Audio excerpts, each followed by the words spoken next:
दोस्तों नमस्कार। बिजली एक ऐसी चीज है जो दिखती नहीं लेकिन जिंदगी के हर कोने में बहती है। पंखे से लेकर फोन तक, अस्पताल से लेकर खेतों तक। और मध्य प्रदेश में तो इसकी खास कहानी है। एक समय था जब बिजली जाती थी तो लोग चिल्लाते थे, अब आती है तो चुपचाप अपनी जेब टटोलने लगते हैं कि वो थोड़ी हल्की तो नहीं हो गई। मध्य प्रदेश के लोगों को साल 2002 जरूर याद करना चाहिए। दिग्विजय सिंह की सरकार के आखिरी दिन थे। सबसे बड़ा चुनावी मुद्दा था बिजली और सड़क, खासकर बिजली। गांव गांव में लोग कहते थे कि बिजली नहीं आती, जिए कैसे। उसी गुस्से में सत्ता बदल दी गई, नई सरकार आई और कहा गया कि बिजली अब हर घर तक पहुंचेगी। वादे पूरे भी हुए, बिजली आई, लेकिन कीमत वो ऐसी है कि लोग अब खुद कहने लगे हैं कि साहब इस बिजली ने हमारी जेब हल्की कर दी। आज मध्य प्रदेश की बिजली पूरे देश में सबसे ज्यादा महंगी है। वजह जानिए तो पाते हैं कि सिर्फ लागत की बात नहीं है, नीयत की बात है। साल 2003 में सरकार ने बिजली बोर्ड को 3 हिस्सों में बांट दिया। इसमें एक था उत्पादन, दूसरा था ट्रांसमिशन और तीसरा था डिस्ट्रीब्यूशन।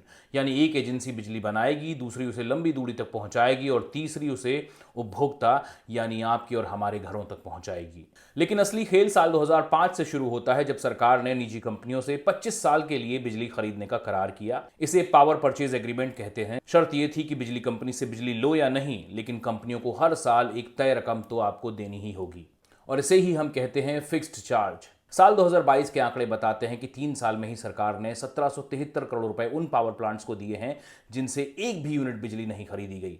और यही वजह रही कि आपके और हमारे टैक्स के पैसे से बने सरकारी खजाने की भी हालत पतली होती गई।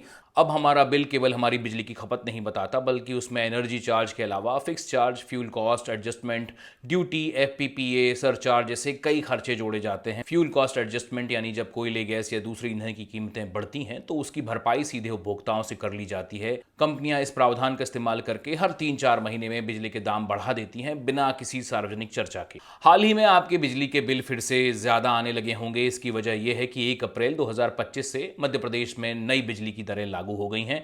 औसतन 3.46% की बढ़ोतरी हुई है। यानी अगर आपने 100 यूनिट बिजली जलाई है तो अब आपको करीब 50 रुपए ज्यादा चुकाने होंगे। और ये तो सिर्फ सीधा असर है, इसके साथ जुड़ते हैं एफपीए जैसे सरचार्ज, जो एनर्जी शुल्क का करीब 4.67% और जुड़ जाते हैं और बढ़ जाते हैं। बिजली कंपनियों ने साल 2025-26 के लिए 58,744 करोड़ रुपए की मांग रखी थी। राज्य नियामक आयोग ने 57,732 करोड़ रुपए मंजूर किए। अब कंपनियां कह रही हैं कि उनका खर्च बढ़ गया है, जबकि साल 2023-24 में जितनी आमदनी हुई उतना ही खर्च भी दिखाया गया। यानी ना कोई घाटा हुआ और ना कोई फायदा हुआ। तो सवाल यह है कि जब घाटा नहीं है तो जनता पर बोझ क्यों बढ़ा दिया जा रहा है। मध्य प्रदेश के सामाजिक कार्यकर्ता राजकुमार सिन्हा ने इस विषय पर एक बड़ा ज़बरदस्त आर्टिकल लिखा है और मैंने ये वीडियो उन्हीं के आर्टिकल से प्रभावित होकर बनाया है। इस आर्टिकल में तमाम वो बातें बताई गई हैं जो मध्य प्रदेश में बिजली के महंगे होने से जुड़ी हुई हैं। राजकुमार सिन्हा के इस आर्टिकल को आप नीचे कमेंट बॉक्स में दिए गए लिंक पर पढ़ सकते हैं। तो चलिए इसी विषय पर लौटते हैं। अब जरा एक और पहलू देखिए, मेंटेनेंस। हर साल कंपनियों को करोड़ों रुपए मिलते हैं ताकि ट्रांसफार्मर सुधारे जा सकें, लाइनें ठीक रहें और कर्मचारियों को उनकी सुरक्षा के लिए जरूरी उपकरण भी खरीदे जा सकें, जरूरी सुरक्षा उपाय दिए जा सकें। लेकिन भोपाल और जबलपुर की बिजली कंपनियां हर साल इस फंड को पूरी तरह खर्च ही नहीं कर पाती। जैसे साल 2023-24 में पूर्व क्षेत्र की बिजली कंपनी को 290 करोड़ रुपए इसी काम के लिए मिले, लेकिन खर्च हुए केवल 192 करोड़ रुपए। सिर्फ इंदौर की पश्चिम क्षेत्र की बिजली कंपनी जो है उसने अपने बजट का पूरी तरह से उपयोग किया, बाकी ने कोताही बरती। नतीजा, पहली बारिश में ही बिजली ट्रिप हो जाती थी, जरा सी हवा चलती थी और बिजली की लाइनें टूट जाती थीं और हर बार आप और हम यानी उपभोक्ता परेशान होते हैं। अब बात करते हैं सिक्योरिटी डिपॉजिट की, यानी सुरक्षा निधि। कंपनी उपभोक्ताओं के पिछले 12 महीने के औसत बिल को देखकर तय करती है कि अगली बार उससे कितनी रकम एडवांस में ली जाएगी। इस बार खपत बढ़ गई तो कंपनियां 3 किस्तों में सुरक्षा निधि बढ़ा रही हैं। इसका मतलब है कि आपने ज़्यादा बिजली खर्च की और अब आपको एडवांस में ज़्यादा पैसे भी देने होंगे। कुल मिलाकर बिजली केवल उस समय तक आपकी नहीं रहती जब तक आप उसका उपयोग कर रहे होते हैं, वो आपके भविष्य का बजट भी तय कर रही होती है। और ये सब एक ऐसे सिस्टम के जरिए हो रहा है जो बहुत सुनियोजित तरीके से सेवा को सौदे में बदल चुका है। यानी जो बिजली पहले सेवा के रूप में आपको दी जाती थी वो अब सौदा हो चुकी है। इसे इस तरह से समझिए कि साल 1948 का इलेक्ट्रिसिटी एक्ट कहता है कि बिजली सबके लिए समान रूप से उपलब्ध हो, एक सेवा के तौर पर। लेकिन 2003 में जो नया कानून आया उसने इसे मार्केट का एक प्रोडक्ट बना दिया।